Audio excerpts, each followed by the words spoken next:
and this is my 2016 Cadillac CTS-V, and you are watching East Coast Garage.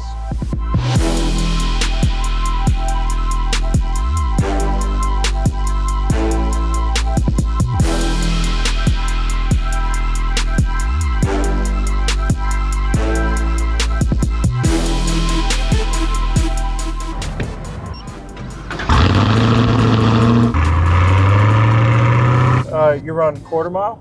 So most of the racing that I've done are 8th mile. Fastest that I've gone is a 5.9 at around like 117. Wow. And that currently is the fastest stock blower, stock bottom end 3rd gen CTS-V record. Wow, so yeah, nice. I'm sure maybe there's a grudge racer out there, yeah, but I'm gonna pat myself on the back and be like, yeah, so far it's the fastest that we know of. That's cool. So if you got one of these, try to make it faster. And then comment down below. What about a quarter mile? So this is definitely a low 9-second car in the quarter. I think the last race that I ran in the quarter mile, it was like 115 degrees outside. It was hot. So no new personal bests or, record-breaking numbers there. It's consistently, if anything, like a 9.4, 9.5 car, but definitely capable of a very low 9 as it sits. You brought up a great word, consistency. Is this car is consistent on the track? Absolutely. This will make consistent A to B passes all day long. That's awesome. What kind of 60 foots does it cut? Yeah, it's like a 1.3 60 foot. It's pretty good for this big heavy thing. A 1.3 60 foot is like from you sitting there to being in the trunk in like 1.3 seconds. That's what it feels like. It's not meant to be a full-blown like race car, right? It's not supposed to be some race-ready car. Performance-minded, yes, but it's not a Porsche or like a Lamborghini. Yeah, it's an old person's car. That's what Cadillacs were, It's for grandpa or grandma, yeah.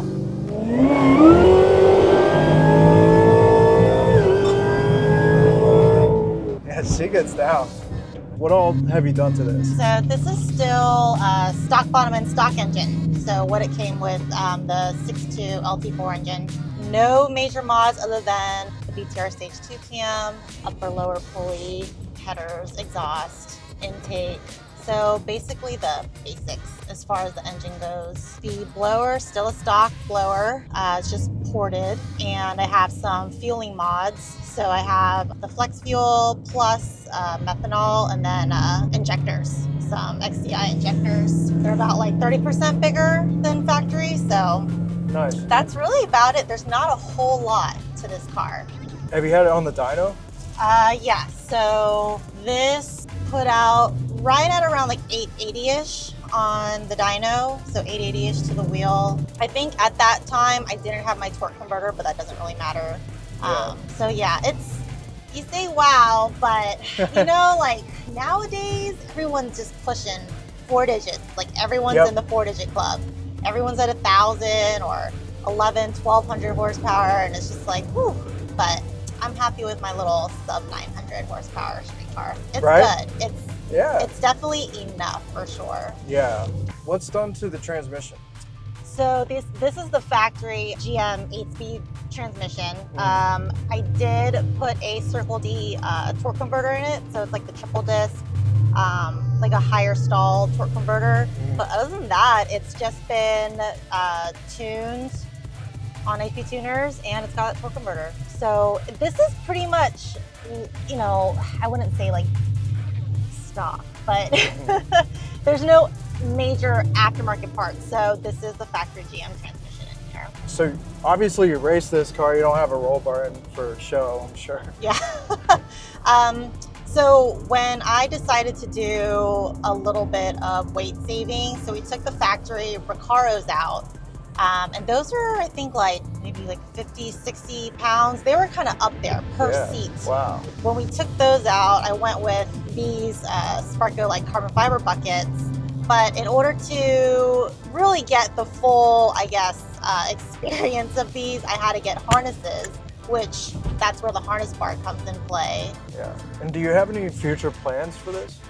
Anything else you want to do? So I still want to put this car on a diet. I feel like that's going to be the biggest thing right now. I mean, obviously, if I had super deep pockets, oh yeah, like this would be 8-second car all day long.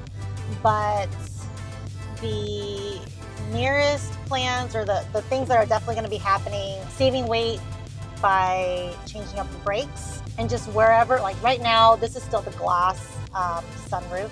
Right. So maybe taking that out and replacing it with like a either fiberglass or carbon fiber, you know, something there, anywhere where I can take weight out.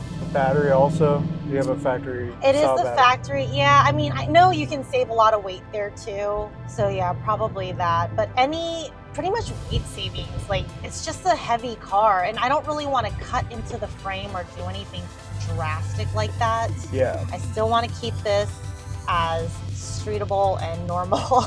Right. Yeah. Get your groceries, you know. What would you say to someone who's trying to modify one of these and go fast with it? Just have fun with it.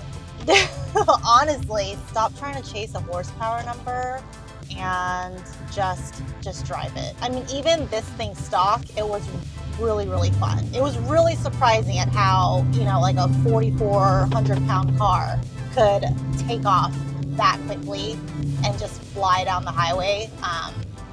But if someone wants to do something similar to what I'm doing, go fast in a straight line, or just have a little bit more power, find a good tuner and trust your tuner. I think that's number one. And fueling. Don't ever skimp out on fueling. For real. Don't throw a bigger supercharger on here and think, okay, I'm good, I got this. I can go super fast now. Yep. Without the proper fueling mods, you're not gonna be able to do what you want to do. Or you're not gonna go as fast as you think you're gonna be going. And it's just not safe either, like for the engine, you know, like always overbuild the fuel system because, I mean, detonation is what puts holes in the side of engines. It doesn't matter how much money you have in the engine. If you don't have enough fuel, or it runs too lean, it's done. But you know, everybody's got to have like that big pretty supercharger or that big turbo sitting right there. Yeah. All right, so I want to buy a CTS-V. What do you have to say to me, or someone who wants to buy one of these? Great idea, good choice. What are you trying to do with it? How fast do you really want it? How much money do you want to burn? Right. So this platform, I think at this point now, if this was maybe a few years ago, I'd say, steer clear, stick with a 2nd-gen CTS-V. But if you're going for a 3rd-gen CTS-V, so 16 and newer, then by all means, go for it. There's enough data and aftermarket support, I think, out there for you to be able to do whatever it is that, you know, you want to do. Yeah. With this platform. So I would say, yeah, it's a pretty good platform to build on. I mean, it's a luxury performance vehicle at its core, but it's not breaking the bank because you can find these for, you know, 50, 60 in good condition. Right. What feature do you like the most about this car? So it comes with like a PDR system where when you're at the track, the cameras up front records your runs. Oh, that's cool.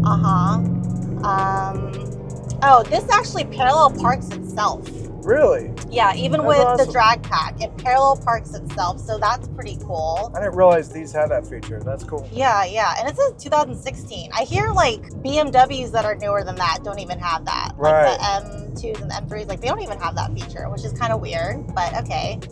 Win for GM. And it's a Cadillac. You have all the Cadillac features minus the seat warmers. I love that it's just a true streetable car that I can go fast if I want to, or I can just go up the street and grab some coffee if I want to.